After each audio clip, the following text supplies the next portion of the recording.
Nietzsche sees that human beings are at something of a crisis point. It can result in what Nietzsche called an overman, in which new meanings are created, or in what Nietzsche called the last man, in which our humanity is lost. What Nietzsche ultimately says is that reason does not exist.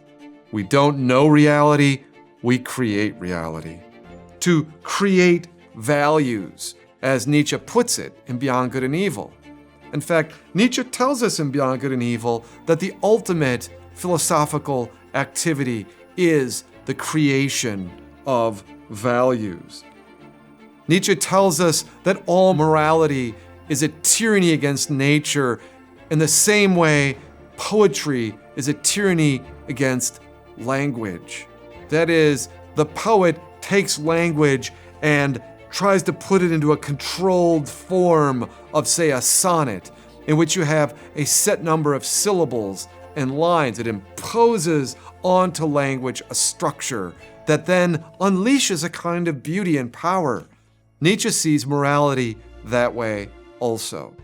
Nietzsche is, in fact, deeply concerned that one set of value judgments is going to predominate and ultimately be victorious in our culture, and another kind will be lost. Nietzsche refers to these two systems of value judgments as forms of morality. He calls them master morality and slave morality. And each of those forms of morality have a structure of value judgments. And Nietzsche writes as though one of those is truly superior to the other. For Nietzsche, the master morality is predicated upon noble, value-creating kinds of human beings, life-affirming and value-creating. Against the master morality, Nietzsche gives us the slave morality, what he sometimes calls a herd morality. Here is one of his descriptions. Slave morality is essentially a morality of utility.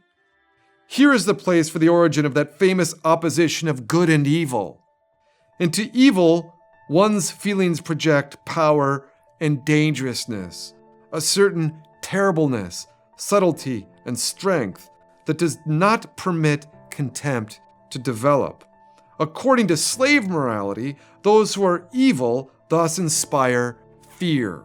According to master morality, it is precisely those who are good that inspire and wish to inspire fear, while the bad are felt to be contemptible.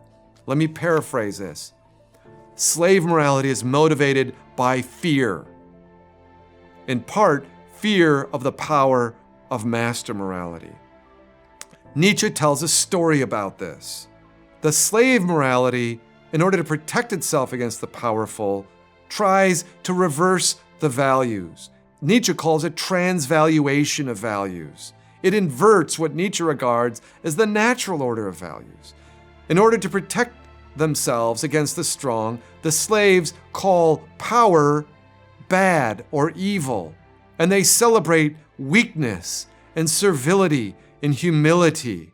And so, in that inversion, they attempt to give themselves power over the strong.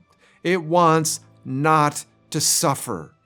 It's motivated above all by comfortable self-preservation. And it wants to organize the world around its fear of suffering.